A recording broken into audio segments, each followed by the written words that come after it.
हम्म, तो आज जिस टॉपिक पर बात होगी, आज हम जिस टॉपिक पर बात करेंगे वो टॉपिक है आपका संविदात्मक दस्तावेज तथा रसीद में अंतर। संविदात्मक दस्तावेज तथा रसीद में अंतर, आज इस पर हम बात करेंगे कि एक संविदात्मक दस्तावेज क्या होता है और एक रसीद क्या होती है। देखिएगा,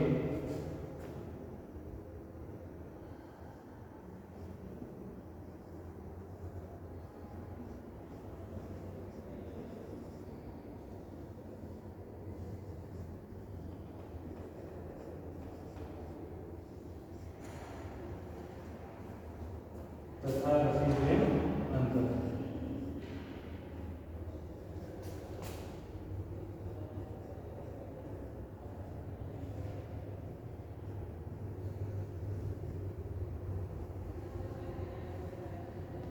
देखिए, संविदात्मक दस्तावेज और रसीद में क्या अंतर है, इसके बाद चलेगी। तो संविदात्मक दस्तावेज, संविदात्मक दस्तावेज एक ऐसा डॉक्यूमेंट है, कॉन्ट्रैक्ट का एक ऐसा डॉक्यूमेंट है संविदात्मक दस्तावेज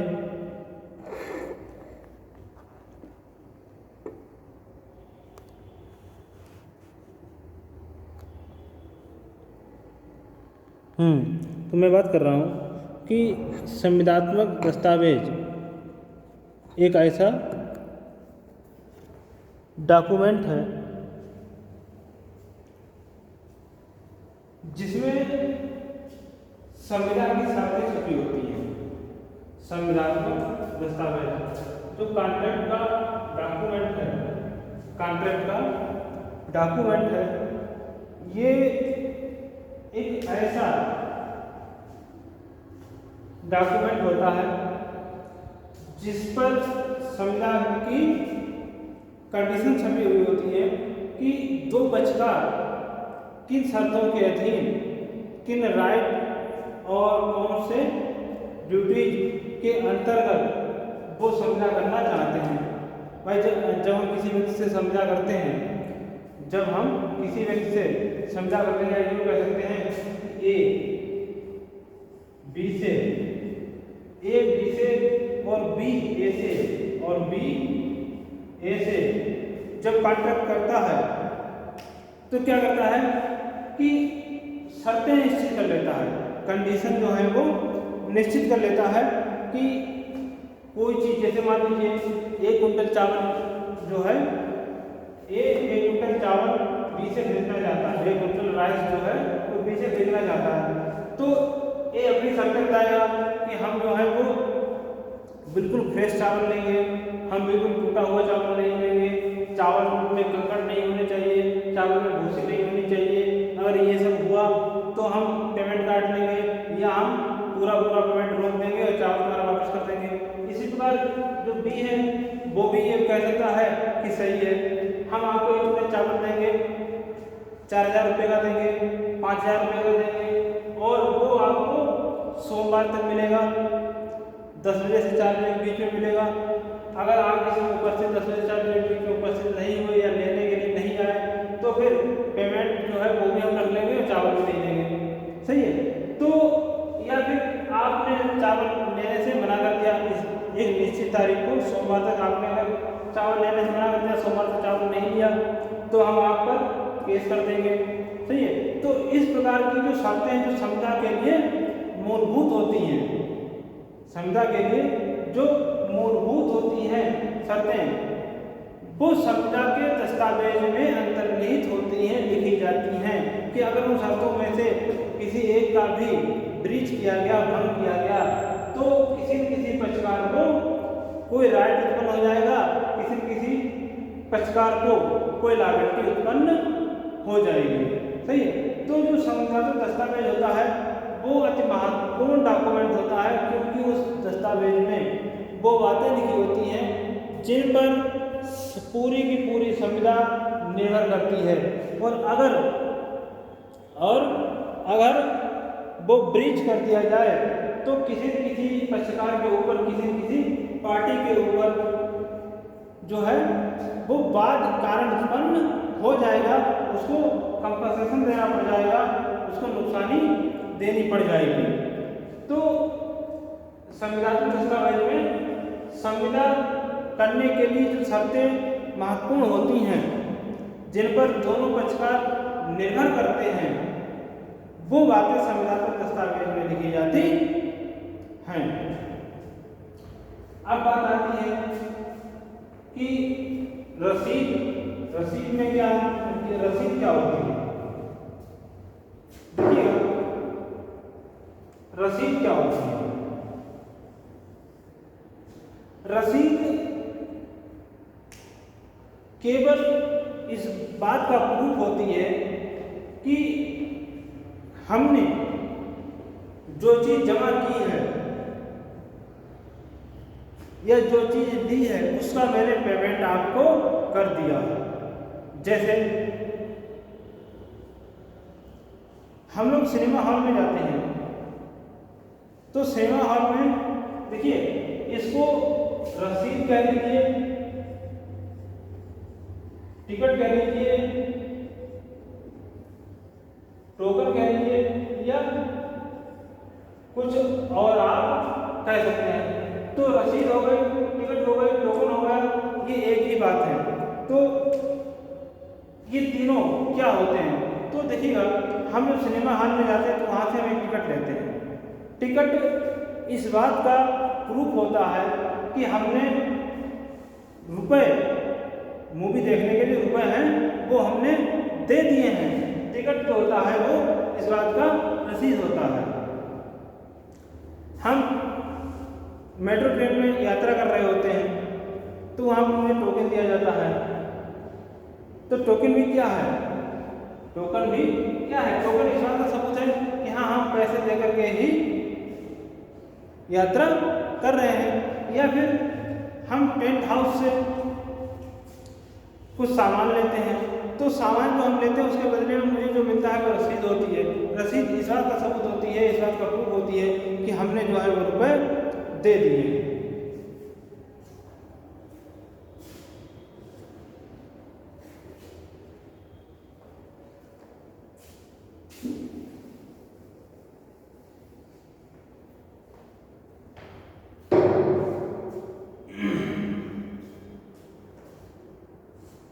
इस पर एक केस है, चैपल्टन बनाम अर्बन डिस्ट्रिक्ट काउंसिल। इस पर एक केस है।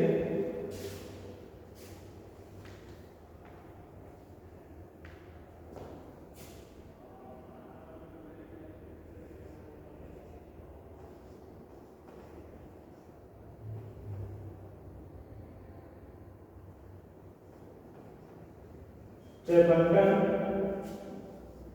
बनाम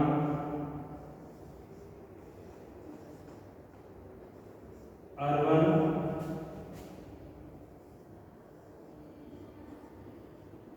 डिस्ट्रिक्ट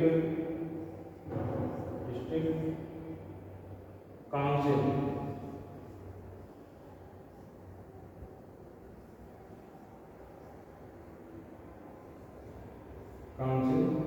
ये 1940 का केस रहा, 1940 का, चैपल्टन बनाम अर्बन डिस्ट्रिक्ट काउंसिल।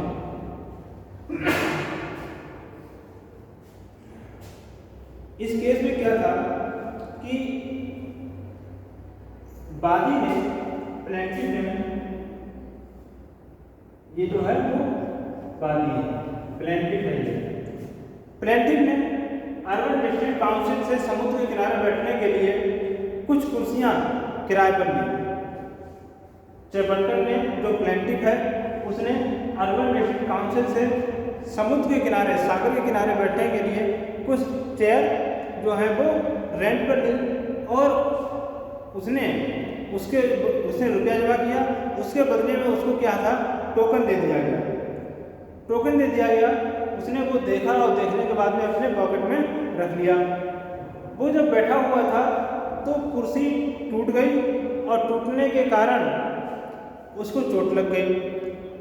उस टोकन में ये शर्त छपी हुई थी कि अगर कुर्सी टूट जाती है या कुर्सी के कारण प्लेंटिफ को किसी भी प्रकार की क्षति होती है, इंजरी होती है, तो काउंसिल जो है वो उसकी कोई लायबिलिटी नहीं होगी। तो न्यायालय ने ये कहा कि जो काउंसिल ने प्लेंटिफ को रसीद या टोकन दिया था वो मात्र इस बात का प्रूफ था कि प्लेंटिफ ने रुपए का पेमेंट काउंसिल को कर दिया है। इससे ज़्यादा टोकन का कोई महत्व नहीं था। टोकन संविदा का रूप नहीं ले सकता है, टोकन संविदा के दस्तावेज का रूप नहीं ले सकता है। वो मात्र इस बात का सबूत था, प्रूफ था कि अगर रुपया दे दिया गया है तो उसका वो प्रूफ था। जो टोकन था वो रुपए दे दिए जाने का मात्र प्रूफ था, इससे ज़्यादा उसका कोई महत्व नहीं था।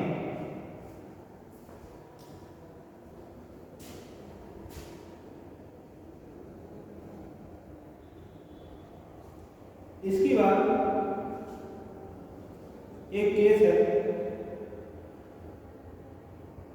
इसमें जो न्यायाधीश थे वो थे स्लेसर एंड चेपल्टन बनाम अर्बन डिस्ट्रिक्ट काउंसिल में जो न्यायाधीश थे वो थे स्लेसर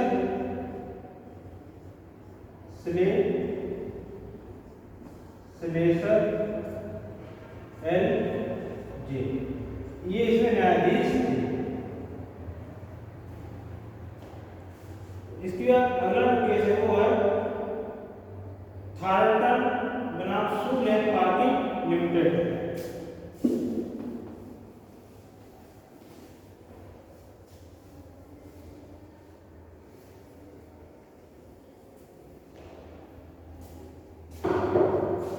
अगला केस है थार्टन बनाम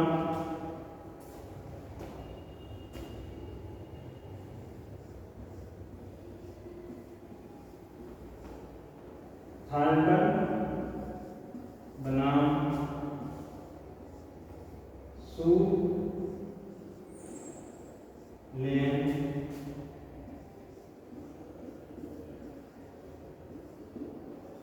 पार्किंग लिमिटेड। ये केस 1971 का केस है, 1971।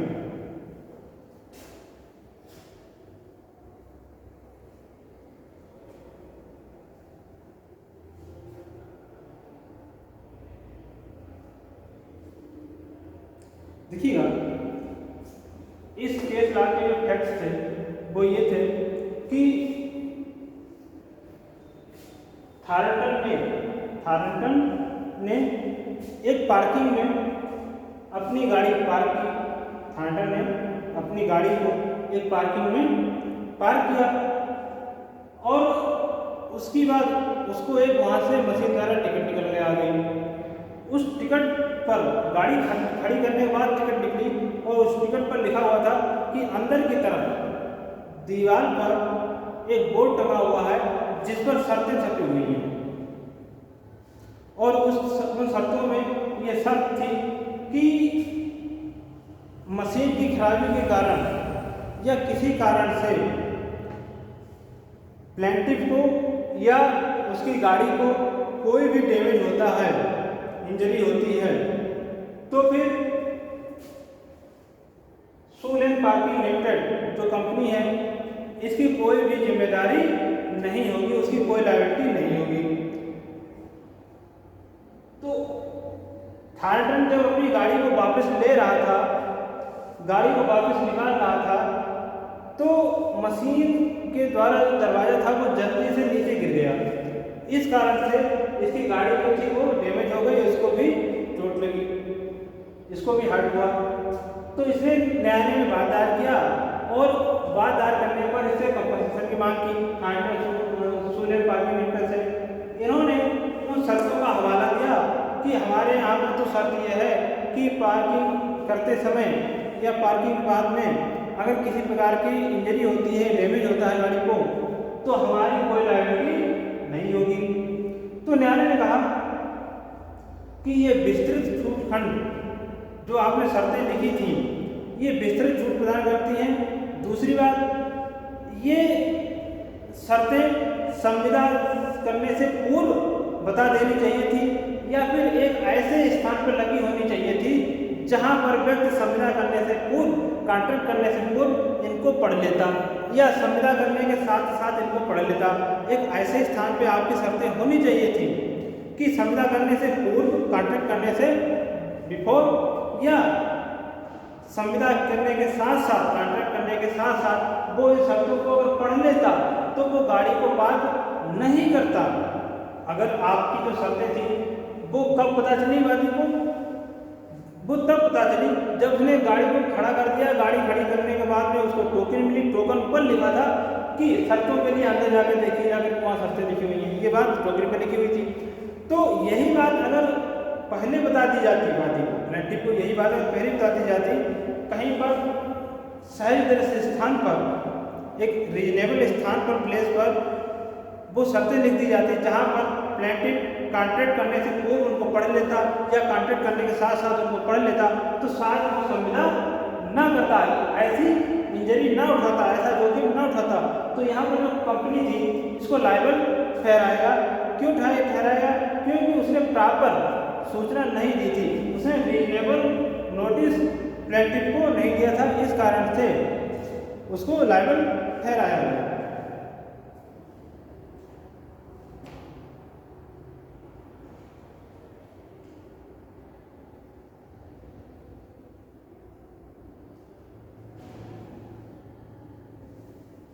इसकी बात देखिए, हाँ, और इसमें जो न्यायाधीश थे, इस केस में जो न्यायाधीश थे वो थे लॉर्ड डेनियल एमआर।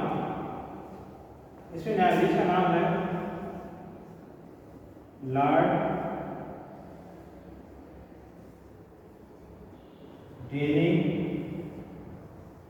एमआर, ये इसमें न्यायाधीश थे।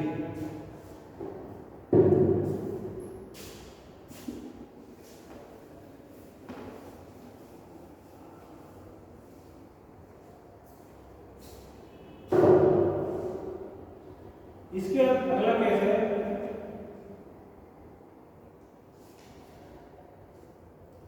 कार्टिस बनाम chemical cleaning and dyeing company.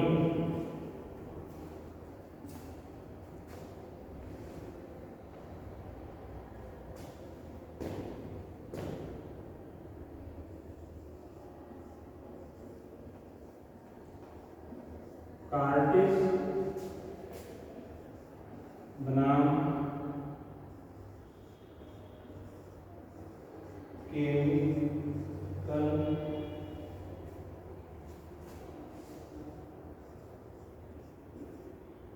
Cleaning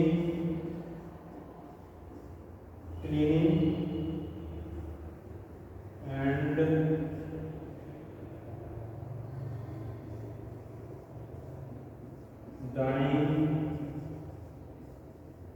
company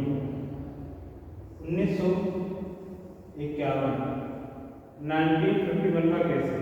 देखिएगा, कार्टिस बनाम chemical cleaning and dyeing company. इस केस के जो फैक्ट है वो फैक्ट ये है कि कार्टिस जो प्लेंटिफ है, इसने अपनी शादी का एक सूट था वो धुलने के लिए chemical cleaning and dyeing company को दिया। तो इस कंपनी ने प्लेंटिफ से कहा कि इस रसीद पर अपने सिग्नेचर कर दीजिए। कार्टिस ने अपनी शादी वाला सूट केमिकल कंपनी को धुलने के लिए दिया। तो कंपनी ने कहा कि एक रसीद है जिस पर आप अपने साइन कर दीजिए। तो कार्टिस ने इस कंपनी से पूछा कि इस रसीद पर साइन क्यों कर दें।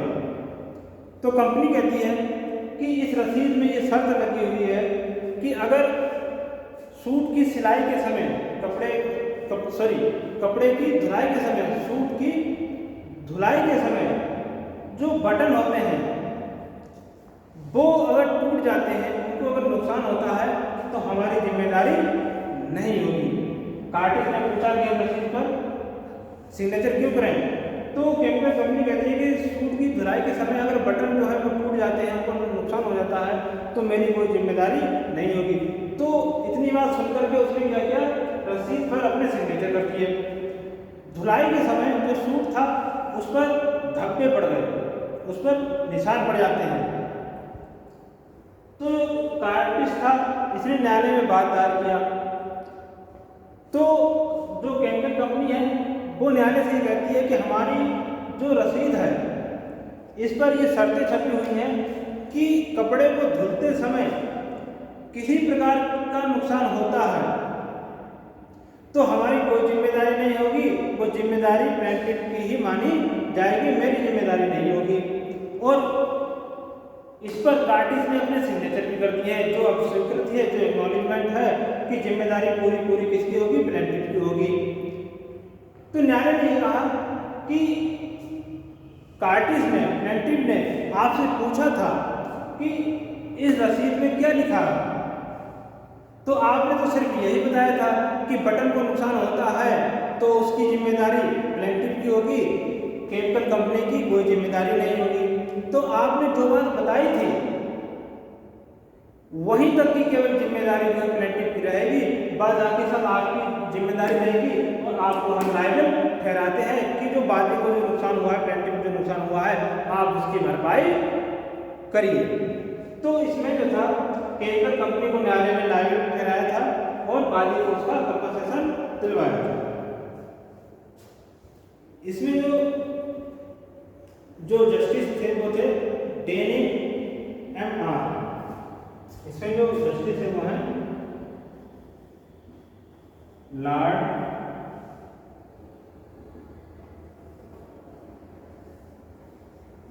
डेनिंग एम.आर. कार्टिस का नाम chemical cleaning and time company में जो जस्टिस है वो है लॉर्ड डेनिंग एम.आर. सही है। तो आज यहीं तक रखते हैं।